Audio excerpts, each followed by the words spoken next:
Hey folks, just got me a new LCR in 357 Magnum. So I'm going to give a quick rundown on this thing. I really like the little gun so far. Just got it, so obviously I haven't used it a lot. Basically, this in the 357 model, the entire frame here is steel, whereas in the standard LCR models, the 38s and the 9mm and all that, it's an alloy aluminum frame. So on this one, the entire frame, except for the back portion here, this back portion is still plastic, which houses the trigger and everything. This is loaded because I'm actually getting ready to shoot the darn thing, but nice, small, compact gun. This is standard, except for I added the XS tritium dot sight on there. It just has a black ramp sight standard. You'll notice the grip on here. It's a little bit bigger than what you're used to on most small guns this size, but because this is 357, this bigger grip offers a lot of cushioning. So if you're going to be shooting 357s in this, I recommend that grip. It really, because it does pack quite the punch when you're shooting it with full power 357s. For 38 specials and 38 special plus Ps, this gun is very manageable. Not much bite to it at all. But when you start shooting the 357 Magnums, it does indeed pack a punch. So in any event, this is, I don't know if you can see it, this is a small enough gun that I can stick it in my pocket, no problem, and it doesn't print too bad in the pocket. Could easily draw out of the pocket. I've also got it carries concealed in your belt too. That's my custom homemade Kydex holster, so I will carry it like that sometimes as well. So in any event, I'm going to give a rundown. I'm going to do some practical ballistics testing using ribs and ballistics gel and jean shorts and all that, and with a few different rounds. One of the good things about this gun is it's versatile. You can fire 38 specials, 38 plus Ps, 357 Magnums, and all kinds of different powers. So I'm going to shoot a few different bullets into some ballistic gel to give you an idea of the versatility of this gun. So anyhow, let's get on with our evaluation of this thing. Okay folks, any gun I'm going to carry, I've got to test myself and make sure I can hit that spinning Whirly-Gig target out at 8 yards or further. I'm at 8 yards right now. Keep in mind the only shots I've done on this is 5 shots through ballistics gel and a few shots on paper to verify it looks like the sights are on. So I haven't tested it out shooting this thing at all. We'll see if I'm able to put it on target now or whether I need more practice. Let's see what we get.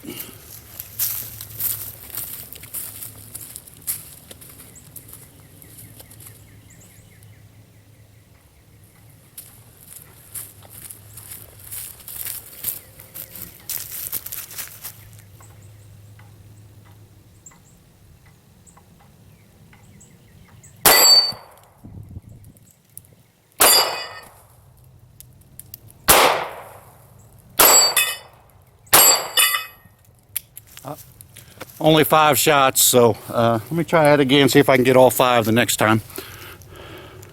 Okay, let's see if I have any better luck the second time.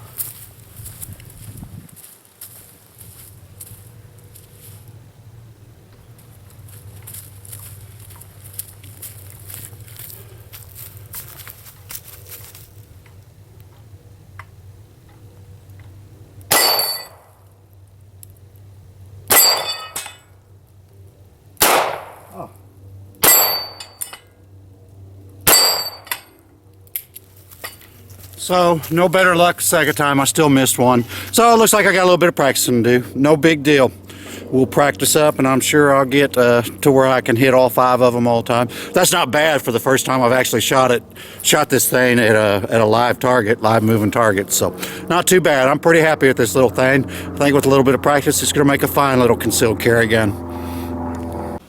Okay, just showing my ballistics test. This is what I'm going to use for my Ruger LCR 357 ballistics test. What I've got here is it's surrounded by jean shorts. I've got pork ribs on this end and pork ribs on this end. So this is simulating human torso. The overall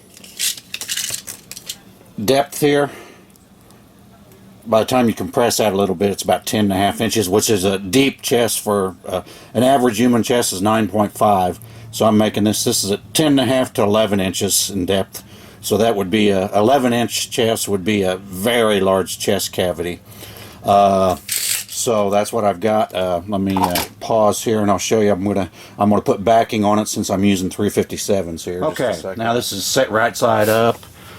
That's the front face I'll be shooting at.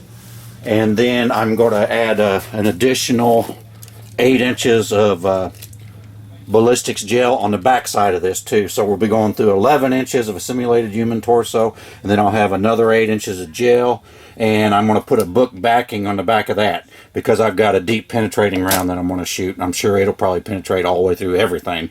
But so I'll put a book back here on the back of this to make sure I capture any bullets that might go all the way through. So anyhow, that's my simulated human torso setup that I'm going to be using. This shot is going to be the Barnes short barrel 357 mag low flash.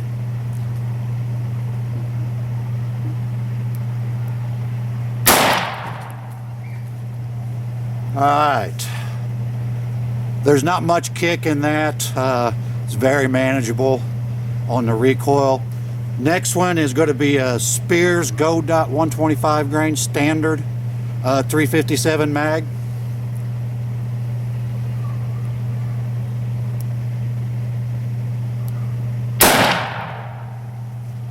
That one packs a little bit more of a punch. Still pretty manageable though.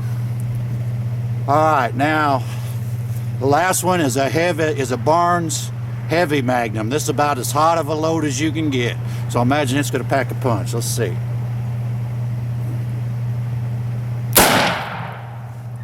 You know, that really wasn't that much worse than the Spear Standard Magnum. Wasn't that much difference.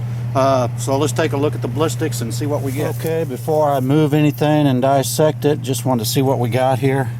I can clearly see two of the shots here. One of them went almost all the way through the back block of gel. So remember, it's 11 inches of human torso and the jean shorts and all that, and then it's another 8 inches here.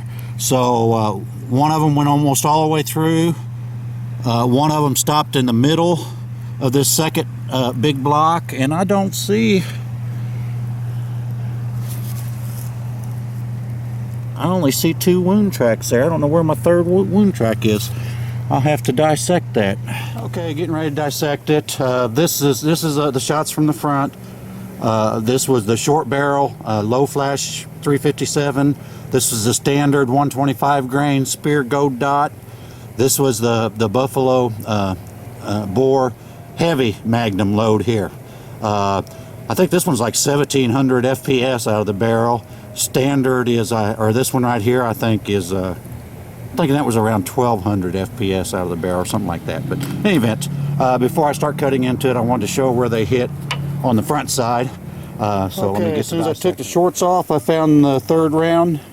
It was just laying loose here on the back, so it penetrated all the way through the back rib, and then just didn't even penetrate. I can see a little bit of a dent there where it hit, because that was the lowest shot of the 3. So this was the heavy Magnum, Barnes heavy Magnum load. So even though that was higher powered than the other 2, it did not penetrate as far. I'd be curious to see how much bigger that bullet is than the other 2 that went that penetrated through. Looks like the one that penetrated through the furthest was the short barrel ammo. That was the first shot, which is right here.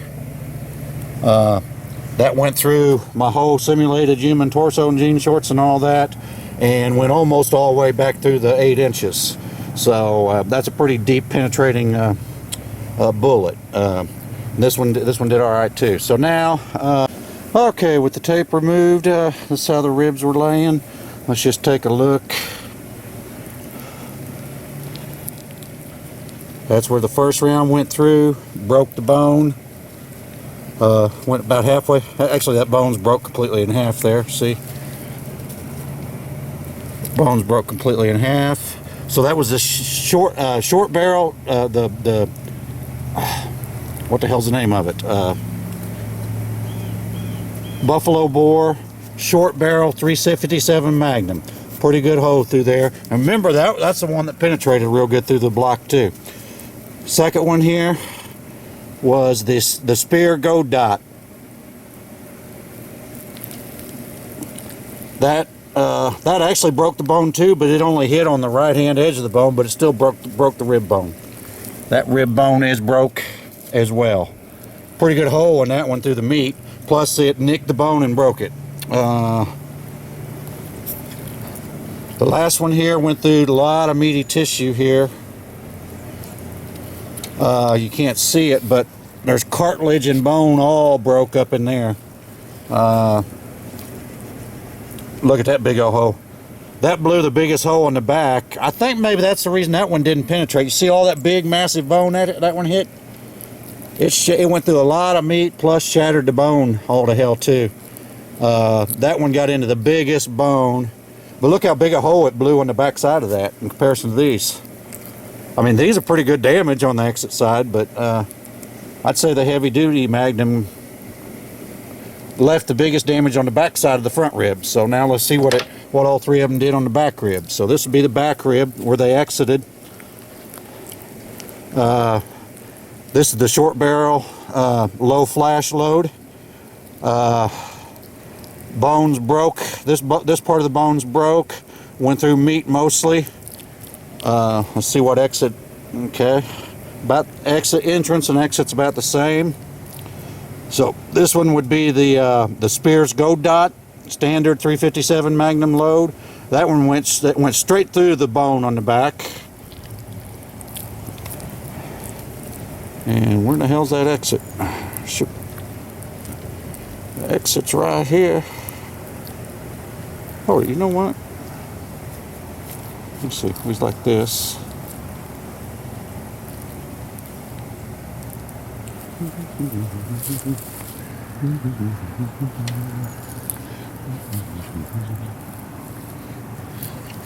Yeah, there's got to be an exit there because I can feel it right there. The fat must have covered it back over. Yeah, I can feel it. It's right there. There it is. The fat was just kind of closing back up there. Okay. And then the bottom one, it did exit the back. Broke the bone on that. That's the 357 heavy Magnum load. And that's the one that I found that did not penetrate into this back gel block. The top two did, which was my standard load and my short barrel load. The heavy duty load did not penetrate any further. It went all the way through the back ribs, but did not penetrate any further. Okay, look at the wound tracks here. This is the short barrel low flash load. That looks like, I don't know, it was expanding right from the very first when it started to enter the gel. It looks like to be about a 1/2 to 3/4 inch wide path. A lot of denim and meat drug into that wound channel. It kept a real wide path all the way through to about right there. So this one kept a pretty wide track all the way through the thoracic cavity. Keep in mind, your ribs are here. Your heart sits directly behind the ribs, so right there, right at the very beginning of that gel block's where you want your maximum damage at. That short barreled load definitely did that. Definitely did that. That's Buffalo bore 357, made for short barrel guns, and it's got lower flash and lower recoil. Did a real good damage path all the way through there. Second one was the Spear Go Dot.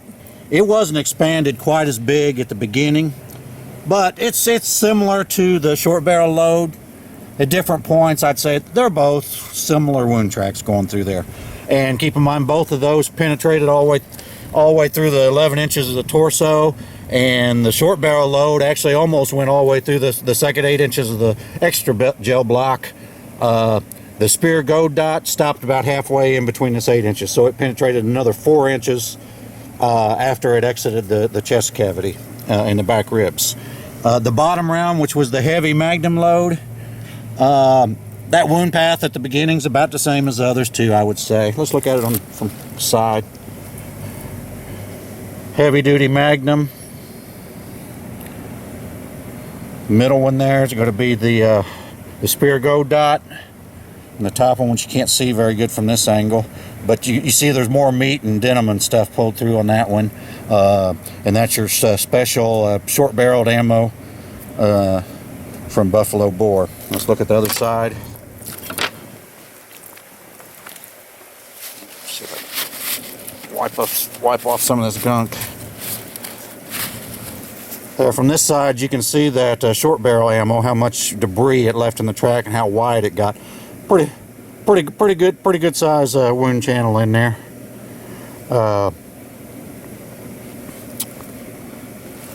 And same with the spear gold dot. Actually, from this angle, it looks like the spear gold dot actually did expand out pretty good in that heart region, just from a different angle. This one from the top side looked like it expanded a lot more at the beginning. And then the heavy duty Magnum, I expected that one to do more damage, but I'd say out of the three that did the least damage, except for on the front rib. It went through a great big humongous bone and broke it, so I don't know if that took a lot of the energy out of that round or what, but it still went all the way through the chest cavity even after that. So anyhow, that's just a little evaluation of what the 357s will do in ballistic gel, shot out of this little video LCR 357 Magnum. So that's it for now. Oh, I've got some Lehigh Defense special rounds that I'm going to test in this 357, which I imagine I'll end up using ultimately, but those bullets hadn't come in yet, so I couldn't do those as part of this ballistics test. I'll do another one on those. Oh, I almost forgot to show you the bullets. Looks like they all three expanded about the same size. This is the first one. This is the short barrel ammo, the Buffalo Boar short bore ammo. You can see it expanded to .51. Let's see what the second one expanded to. Yeah, out of the way there. .50. Let me see. It looks like about the widest there. Right there. Whoops. .55 on that one. So from .0 to .55, all three of them expanded. This is the heavy duty Magnum. I guess you can see that melted down more, so I guess that heavy duty Magnum was loaded hotter. It melted the lead more. This was the standard spear gold dot 125 grain, and this is the short barrel low flash ammo by Buffalo Boar. I think this is the one I like that performed the most, and plus it's going to reduce my recoil a little bit, and plus the flash. If I ever have to shoot this gun at night, 357 Magnum flash can be a deterrent to using this gun in the dark. So I have to actually shoot it in the dark and see how much difference that does in reducing the muzzle flash. If it does, I might carry this load until I get a chance to test out the Lehigh Defense rounds, which I imagine is what I'll end up carrying in it. But I haven't had a chance to test ballistics on them yet. So in the meantime, I'm gonna carry this in it if I carry this gun. So anyhow, that's it for now. Thanks.